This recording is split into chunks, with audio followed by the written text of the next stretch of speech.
मी Punjab duck हवामान अभ्यासक मुक्काम पोस्ट उंगळी धामणगाव तालुका सेलू जिल्हा परभणी। आज आहे 23 डिसेंबर 2023। आजपासूनचा शेतकऱ्यासाठी नवीन अंदाज देत आहे। 23 डिसेंबर 2023चा अंदाज आहे। कारण की काय झालं की सध्या राज्यामध्ये म्हणजे आता तुरीचं पीक काढणी चालू झाली, त्याच्यानंतर कांदे देखील काढणी चालू आहे। म्हणून शेतकऱ्यासाठी खास करून हे पूर्व सूचना म्हणून पूर्वकल्पना म्हणून अंदाज देत आहे। तर सर्व शेतकऱ्याला सांगू इच्छितो, ज्यांची तूर काढणं चालू आहे त्यांनी काय करायचं, म्हणजे 2 जानेवारी 2 जानेवारी 2024 पर्यंत तुम्ही तुमची तूर किंवा कांदा काढून झाकून ठेवा। कारण की राज्यामध्ये 3 जानेवारी 2024 पासून म्हणजे नवीन वर्ष सुरू व्हायलंय, त्या नवीन वर्षाला पावसाची शक्यता आहे। म्हणून हा अंदाज लक्षात घ्यायचा। 3 जानेवारी ते जवळपास 6-7 जानेवारी पर्यंत राज्यामध्ये पावसाळी वातावरण राहणार आहे। म्हणून ही अंदाज लक्षात घ्यायचा। म्हणून हा अंदाज खास करून एक पूर्वकल्पना म्हणून देत आहे। मग तो पाऊस विदर्भ आणि खरं तर बघितलं तर विदर्भ आणि मराठवाड्यातल्या शेतकऱ्याचं आता तुरीचं पीक काढणी झालेलं आहे। तसेच उत्तर महाराष्ट्रातल्या शेतकऱ्याचा कांदा देखील काढणी चालू आहे।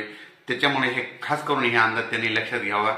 आणि जवळपास 1 जानेवारी 2024 म्हणजे नवीन वर्ष सुरू होणार आहे आणि यावर्षी नवीन वर्षाच्या सुरुवातीला पहिल्या आठवड्यामध्ये पावसाची शक्यता आहे।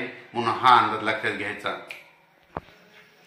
परत एक सूचना की राज्यामध्ये काय झालं, आता म्हणजे 2023 आता संपत यायला आहे आणि 2024 लागत असताना राज्यामध्ये काय झालं की जवळपास म्हणजे आता हरभरा पीक आहे शेतकऱ्याचे पहिल्यांदा हरभरा पेरला होता आणि त्याच्यानंतर आता जर पाऊस पडला तर त्याला मर लागू शकते। म्हणून एक माहीत असं म्हणून सांगतो, स्वतः एक शेतकरी यांना त्यांना सांगतो, जर समजा 3 जानेवारीचा पाऊस पडला तर तुम्ही काय करा, त्याला युरिया फेकल्याच्या नंतर तुमची ती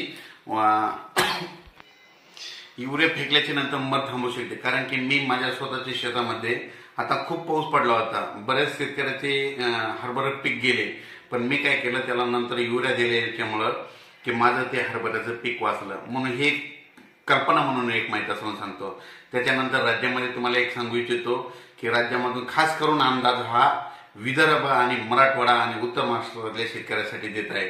तरी उत्तर महाराष्ट्र, विदर्भ आणि मराठवाड्यातल्या शेतकऱ्यांनी म्हणजे ज्यांचे कांदे, तुम्ही काय करायचं, कांदे समजा काढणी चालू आहे तर कांदे काढणी म्हणजे जवळपास 2 जानेवारी 2024 पर्यंत म्हणजे आणखीन तोपर्यंत काढून घ्या आणि तोपर्यंत झाकून ठेवा।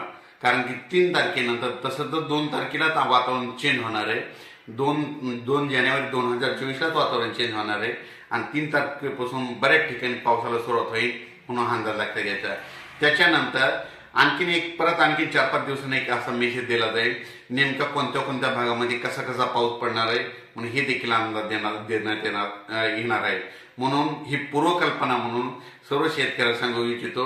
परत एक सांगायचं राहिलं की राज्यामध्ये आता बऱ्याच शेतकऱ्याचा कापूस वेचणी चालू आहे, तर तरी तुम्ही काय करायचं, 2 जानेवारी पर्यंत तुम्ही तुमचा कापूस वेचणी करून घ्यावा। नाही जर वेचणी केली तर मग तुमचा कापूस भिजून ते खराब होऊ शकतो। म्हणून ही अंदाज देखील लक्षात घ्यायचा। अचानक वातावरणात बदल झाला तर परत आणखीन एक मेसेज दिला जाईल, त्यामध्ये संपूर्ण जिल्ह्यावाईज संपूर्ण अंदाज दिला जाईल। धन्यवाद।